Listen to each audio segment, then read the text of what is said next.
What's going on, everybody? Facebook, go find our people and bring them on in here. And boom. What's up, Tom Socks? David Johnson, nice to see you, man. Mabel, nice to see you. Mabel Peralta. Gary Tripp, how you doing, man? As I walk back to the back in our private little area, we're gonna go over a couple things real quick. Last night, y'all, Gary Pollard, nice to see you. Sterling Leach, Daniel Edwards, the big deal is in the house. Nice to see you, man. Candy Rockefeller, nice to see you. Walter Hayes. All right, as I walk to the back here, as I walk to the valley of the shadow of death. All right, so I wanted to talk about last night's. I don't know if you saw it. Did you watch it? It was pretty amazing. Sales Hustler Spotlight. Yes, it was off the chain with Frank Crinitti. I hope you saw that. There was a lot of gold nuggets dropped in that thing. And it was amazing, the process him and that dealership had. I was blown away. I wanted to, hold on, I'm about to get hit. I wanted to talk to you guys all and thank you for viewership last night. We had 60 shares. Yeah, 60 shares. Almost 200 people liked it and over almost 4,000 views already. So it's going to go, it's going to be big viewership on that. So I want to thank everybody, but more importantly, what I wanted to talk to you about was what we talked about at the end. I don't know if you saw it, but he talked about Jessica Sassy Massey. Did you see that? It was right at the end, so if you weren't tuned in, I understand. But let me explain to you about Sassy Massey. Sassy Massey, her name is Jessica. She has pediatric cancer. And, you know, a lot of times when you hear things like that, you kind of just gloss over them. But I didn't. I dug deep into this and found out it's something that Frank feels very strongly about, so I wanted to see about it. I wanted to go into it, and let me tell you about this little 5-year-old girl. Okay, she has pediatric cancer. Okay, it's an amazing, she has brain tumors in her spine. Okay, and she goes through life with a smile on her face, and I'm amazed how this family and herself can get up every day and go through the chemo and go through the things that they go through as a family. It's just amazing. Anyways, her only thing she wanted to do is to help other people and draw awareness to children's pediatric cancer. You know, there's only 4% of the government money for cancer is towards kids. 4%. And the only thing kids care about is toys. That's it, man. And making other people smile. So he has a great Toys for Tots kind of program. This is Frank's. It's called Sassy Massey. And I'm going to get behind it, and I want you to know about it, man. All you got to do is go on there and give them a toy. What's going to make a kid smile better than a toy, right? Ah, I was touched. If you go on there and read this thing, man, I was trying to read it to my wife, and I was crying. I was crying that a 5-year-old has to go through this and endure this, but still does it every day with a smile on her face. And we go to work, and we complain about certain things. It's crazy.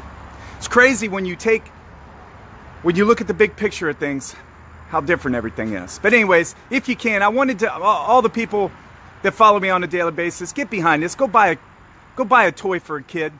I'm going to put the link in my comments. Okay, support Frank's cause.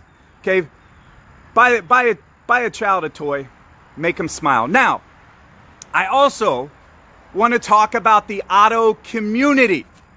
Do you know how proud I am of the auto community right now? I know the general public out there thinks we're a bunch of dirtbags and scumbags, right? Not so fast, my friend. Why do I say that? In the same week, an auto professional named Bill Have and an auto professional named Frank Crinitti both have causes to better their community, to better the world. Okay? Maybe people don't know about this kind of stuff when they're saying that salesmen, oh, watch out for the car salesman. Maybe you don't know that there's good people in this business. Yeah, it's not like it used to be. I want to make sure I pronounce this on my platform to explain to people that car salesmen aren't like they used to be. They're good people. They're working, okay? They have families, and they care about causes. They care about things out there.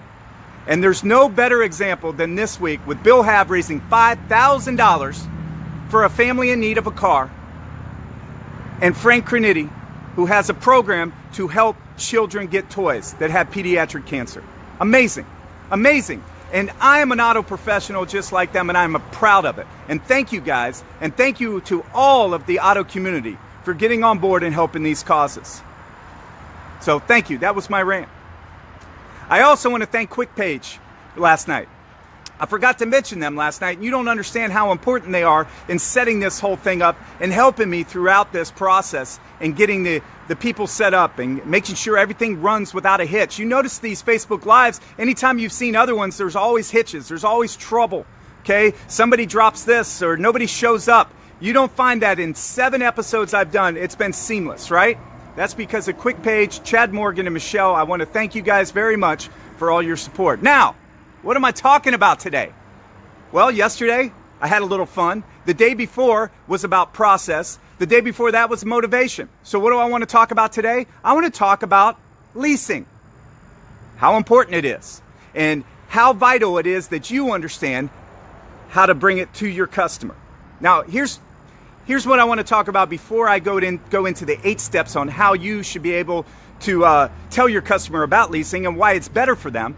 I need you to understand that mentioning leasing, okay, at the beginning and throughout the process is very important. You don't want to mention it right when you give them numbers or at the end when they say no to your payments. That's the wrong time, okay, because that looks like it's a Hail Mary pass, okay? You're desperate to get a deal, and then you're not doing what's right for the customer. It's very important to have a consultation with the customer at the beginning and make sure that leasing might be an option that fits into their needs. Now, a lot of people don't feel comfortable about leasing. A lot of salesmen and a lot of customers. So how do you make them feel more comfortable? Well, you got to feel confident about it, and you got to understand how to bring it to the customer's attention. Why is it a good thing for a customer? Why is it a good thing for their pocketbook? Why is it a good thing for the long-term longevity of them as customers? Well, I'm going to give you 8 tips here. These are the 8 things that you need to know about leasing so you can tell them to a customer and you can feel confident about it. Shawn Hayes here, your car guy, Hyundai of St. Augustine. What do I want to talk today about? Leasing. Why is it important that you know about it? Well, in today's market, guys, cars are more expensive. Would you agree? A lot of people want lower payments, but it's not always about a payment. It's about consulting with the customer and making sure that they're in the right situation for them. A lot of times we as salesmen, we got to put aside the sale. You have to be a consultant. You have to understand what's best for them. And to do that, you ask questions. Now, the key to leasing is it's very easy to sell. Okay, I want you to understand, I believe it passionately. I have 3 cars, me, my wife, and sons, and I lease all 3 of them. Why do I do it? Do you think I would do it if it was stupid for me?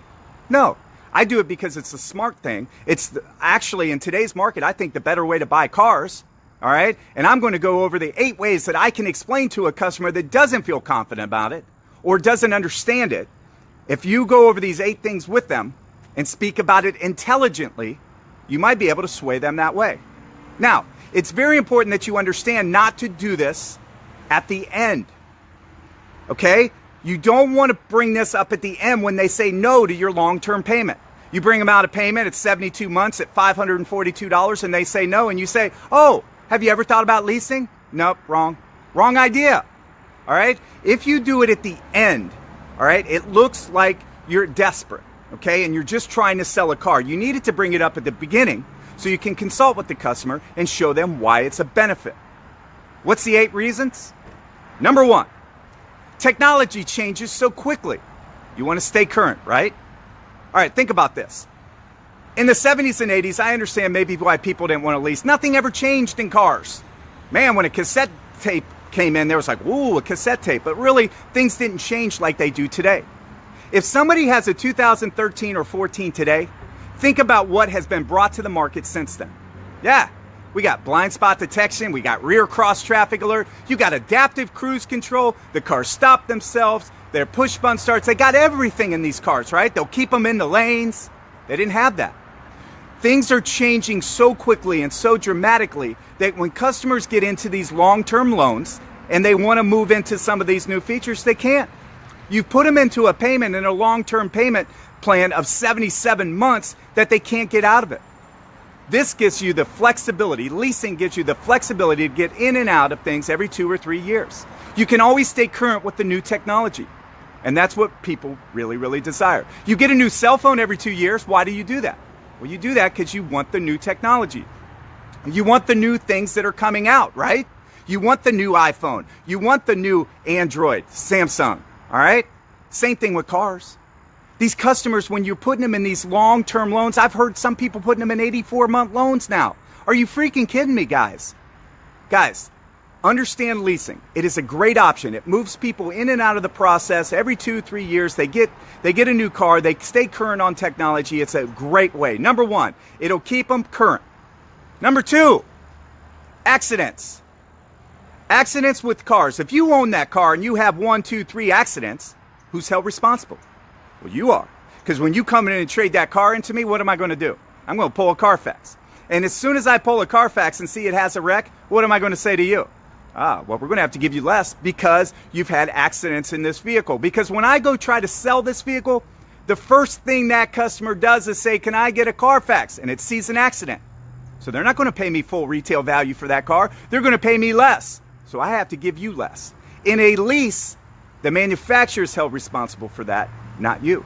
You're giving the car back to them. It's not yours. You're not held responsible. You agreed to make a payment for 36 or 24 months. That's it.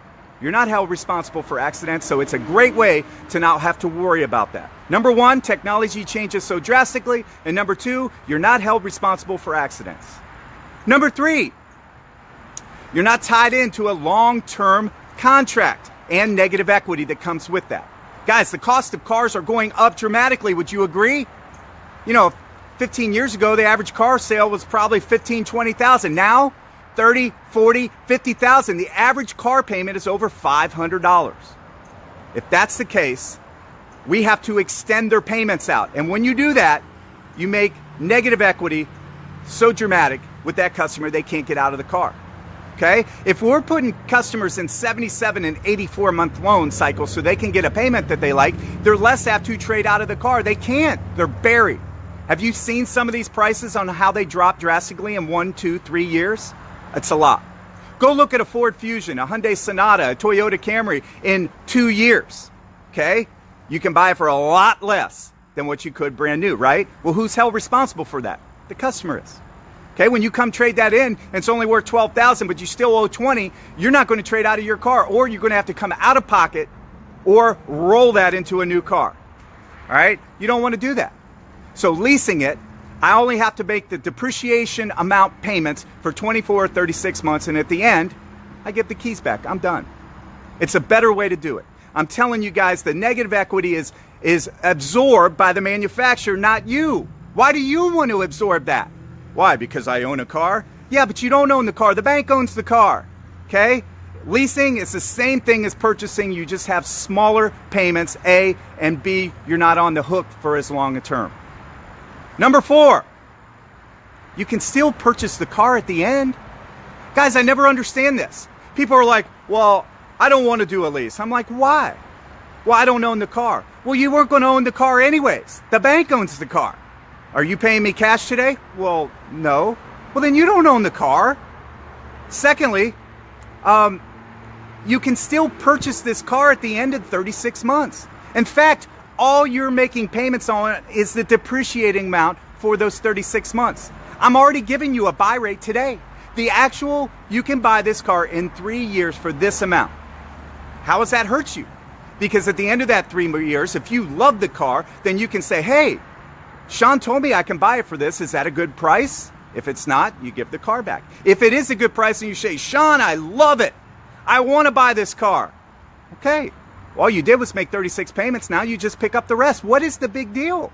It is a smart way to do it because what if you hated the car? What if you drove that car for a year and you're like, golly, I hate it. What if your family changed? What if you had twins? Okay, what if some of these things happen in your life? Okay, but now you're tied out to 77, 84 months. You can't turn in and out of that car. You're locked into it. But in a lease, I gave you the ability at the end of that 36 months to buy it for that, give it back. No hurt, no foul, right? It's a smart way to buy a car. It allows you flexibility. Next, you get a smaller payment. Doesn't everybody want a smaller payment? Who doesn't want a smaller payment? Okay, do you want to pay $684 or do you want to pay $484? I want to pay $484. Okay, thank you. All right, now, I have a Genesis G80. Well, my wife has a Genesis G80. I don't drive it. But anyways, that it's leased at $500. If I'd have purchased that car at 60 months, that would have cost me $750. It's over $50-some thousand. Do you understand what I'm saying? So drive it for the 36 months at a lower payment. If she loves it, I can buy it for the exact amount that they told me to. All right? Or I can give the car back and go pick out something else. It's a smart way to do it. Next, while I'm driving the car's under factory warranty. Isn't that nice? Who wants to pay for a car for 84 months and you're only covered for 36 months? What if something goes wrong? Not only do I have a payment, but now I have a cost of ownership. I got to put money into something. And the car's maintenance costs more later on. The first 36 months, man, all you got's oil changes. Man, rotate some tires, no big deal, right? When you get later on in the cycle, you get more costly maintenance items. And if anything goes wrong, you're on the hook. It's not under warranty. Most warranties are only 36 months. Hyundai's is 60. Most of the loans out there are going much longer than that. All right? The next one, number 7. It's a lease. It's a depreciating item. Why do you ever want to purchase a depreciating item? Eventually, that car is going to be in a junkyard worth $2,000, $1,000, $500. Yeah, but you paid cash for it. Well, congratulations. You pay cash for something that is worth nothing now. Great job. Wouldn't you have rather taken your money and put it into something that gains in value? I don't know. My idea is to not lose money on an item. Now, a lot of people say, well, I'm going to drive it for 10 to 15 years. No, you don't. Not many people do. Okay, very small percentage of anybody owns the car that long. Okay, most people trade this car every 2 to 4 years, and now you're negative. Now you wasted all that money because the car depreciates in the first 4 years the most, all right? And now you took that big hit. Don't pay cash. Don't purchase things that depreciate. Use that money for something that gains in value and lease the car. Only pay for what you use. You still have the great option to buy it in 3 years if you love it. I'm telling you guys, use this flexibility, okay? If you break this down to the customer, this is going to make total sense, all right? A lot of times people are just scared. Maybe they've heard bad things. Maybe they leased before in the 80s when people were taken advantage of. I'm telling you, leasing is going to be more and more prevalent. And if you don't understand how to explain it, you're going to have troubles, because I'm going to explain it correctly to my customer, and I'm going to talk them into leasing where you're trying to push them into a long-term purchase. Number 8, and the last one. If you're a business owner, guys, this is a write-off, right? Come on, man. Put in the business name, write it off. Now you basically got a free car to drive for 36 months. It makes sense, okay? Why would you want to purchase something, put it in your business name? Okay, lease it. Put in your business name. It's a tax write-off. Boom, there you go. All right, so let me go over these real quick. Number 1, technology changes so drastically and quickly, you do not want somebody in a lease, in a purchase with technology changing so much. Remember, if you're driving a 2013, 14, or 15 right now, you don't have half the features that are out right now. All safety features. People like these features. They want them, but you just stuck them in a 77-month loan, and now they can't trade out of it.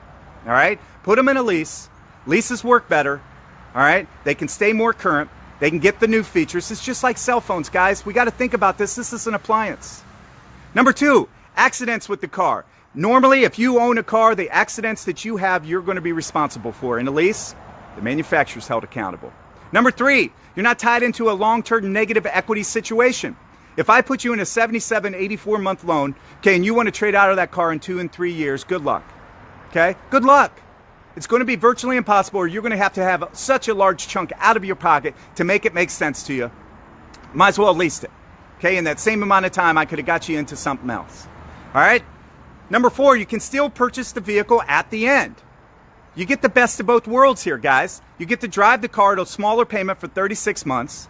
Okay, you can see if you like it. If you hated it, you're giving it back anyways. If you love it, I still gave you an amount to buy it at. All you did was make 36 payments of the depreciating amount. You hurt nothing. All right, so remember that. Number 5, smaller car payments. Everybody wants that. Who wants a higher car payment? I don't. So talk to these guys, but don't make this your first thing. Okay, smaller payment is not the way to sell leasing. Okay, that is not it. That's the problem a lot of times with people trying to sell leasing, is they're talking about payment first. You need to talk about how it benefits them, and then the payment is the icing on the cake. I hope that makes sense to you. All right, number 6, the car is under full factory warranty that whole time. Isn't that nice? You don't have added maintenance costs later on down the road. Also, it's not out of warranty. Okay, after cars get out of warranty, after cars need more maintenance, that's when you're going to be sticking more money into the car plus making a car payment. Number 7, lease all depreciating items. That's my recommendation to everybody. Lease all depreciating items. Why do you want to purchase a car when it goes down in value like a rock? All of them do. And don't give me this, oh, well, our cars holds more value than they all drop. Look at leasing. Leasing is 50 to 60% across the board, residual values. Okay, so all values, if you went into your accountant and you told your accountant, Mr. Accountant, hi, I want to go buy a car today, all right? What do you think? Do you think this is a good investment? I'm going to chunk down this money for something that in 3 years is going to be worth 50% of its value. Oh yeah, it's a great investment. Yeah, it's great. No, he would tell you to lease the freaking car, okay? I'm just telling you. I lease to a lot of accountants, that's how I know. It's either that or they hold on to the car for 20 years, so one of the two.